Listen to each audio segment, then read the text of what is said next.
जय श्री राम प्रेमी भक्तों। जप ध्यान और समाधि में क्या अंतर है, यह जरूर जानें। बंधुओं, वास्तव में ही जप के बारे में भी जानना चाहिए, ध्यान के बारे में और समाधि के बारे में भी, क्योंकि ये तीनों प्रक्रिया वैसे तो ध्यान की ही हैं, लेकिन अलग अलग हैं। इनको जो साधना करते हैं, जप करते हैं, ध्यान करते हैं, उनको ज़रूर जानना चाहिए, क्योंकि हमारे संतों ने जप और ध्यान के बारे में, समाधि के बारे में बहुत कुछ बताया हुआ है और आज भी बता रहे हैं। और यह प्रक्रिया हमें आध्यात्म में ले जाती है और आध्यात्म की यात्रा भी इन्हीं से होती है। क्योंकि वैसे तो ये जो ध्यान की प्रक्रिया है, यह मेन है, और जो ध्यान की प्रक्रिया है उसके लिए पहले शुरुआत में बताया गया है कि जप आवश्यक है। और जप भी कितने प्रकार का होता है, वैसे तो 4 प्रकार का बताया है। पहला वाणी से बताया, वह भी जप है, लेकिन उसमें भी ध्यान की आवश्यकता है। फिर उपांशु है, वह होठ और जीभ हिलती हैं और आवाज़ बहुत कम आती है, आवाज़ आती नहीं है। तीसरा बताया गया कि मन के द्वारा, वह भी जप है, लेकिन उसमें भी ध्यान की आवश्यकता जप के अंदर भी पूरी है। और उसके बाद में बताया गया है प्राण जप, जिसको संतों ने अजपा जप कहा है, जो हमारे शरीर के अंदर निरंतर है, जो श्वासों के द्वारा किया जाता है। और जब हम उस जप को लगातार ध्यान करते हैं, तो हमारी जो पहली सीढ़ी है, ये ध्यान की, जिसे जप कहा जा रहा है, वह हमारी पूर्ण हो जाती है।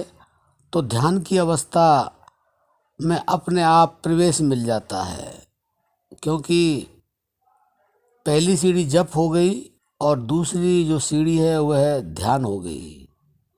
ध्यान वैसे तो बताया गया कि वो हर चीज़ में आवश्यक है, लेकिन ध्यान की जो सूक्ष्म स्थिति है, वह केवल और केवल स्पंदन से शुरू होती है।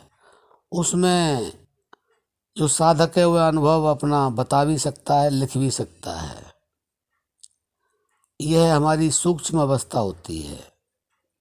और जो अति सूक्ष्म अवस्था है वो समाधि में होती है, और वहाँ पर हमारा मन रहता ही नहीं है, वहाँ पर केवल चेतनता रह जाती है। और उस समय जो हमारा ध्यान होता है उसको हम समाधि बोलते हैं। और समाधि में ही उस परम तत्व का अनुभव होता है जो अवर्णनीय है, उसको वाणी से बताया नहीं जाता है। इसलिए संतों ने सर्वोत्तम ध्यान कहा और समाधि को, समाधि भी कहा और सर्वोत्तम ध्यान भी कहा, क्योंकि उसमें पहले जब करते हैं तो धीरे धीरे मन थोड़ा थोड़ा निर्मल होता है।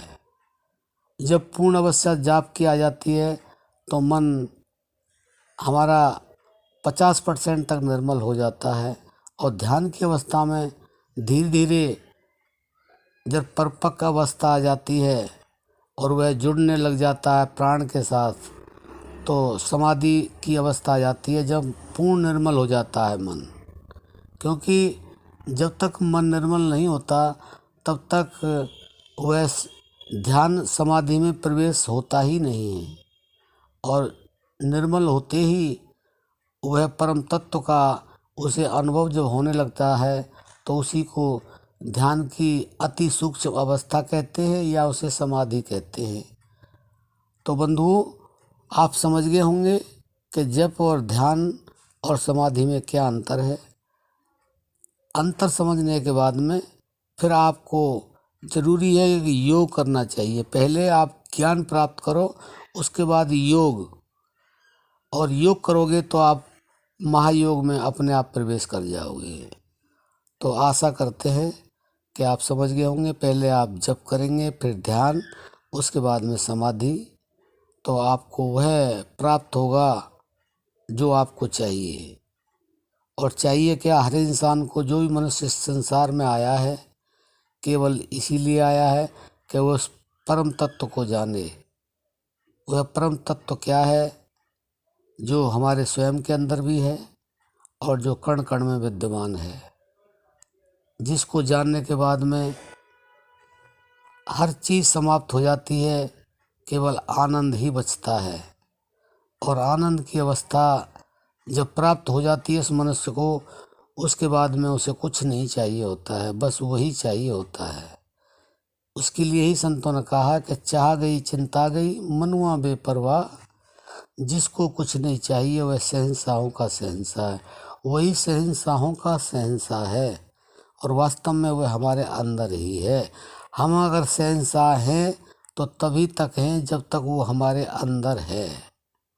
तो बंधुओं, आप उस शहंशाह को अवश्य जानें, उस शहंशाह से जुड़ें, मिलें।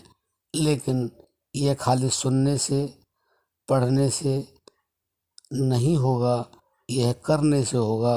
पहले आप जप करें, फिर ध्यान करें, फिर समाधि में उतरें, तो आपको जो चाहिए वह अवश्य प्राप्त होगा।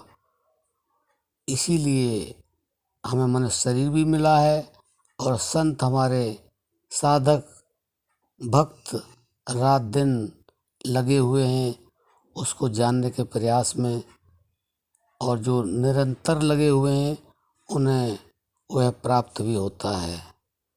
और जो कभी कभी तो उनको थोड़ा बहुत प्राप्त होता है, लेकिन उनका जो प्रारब्ध है, उनका जो संस्कार है वह बनता रहता है, देर लग जाती है, लेकिन ऐसा नहीं है कि उनको वह प्राप्त नहीं होगा।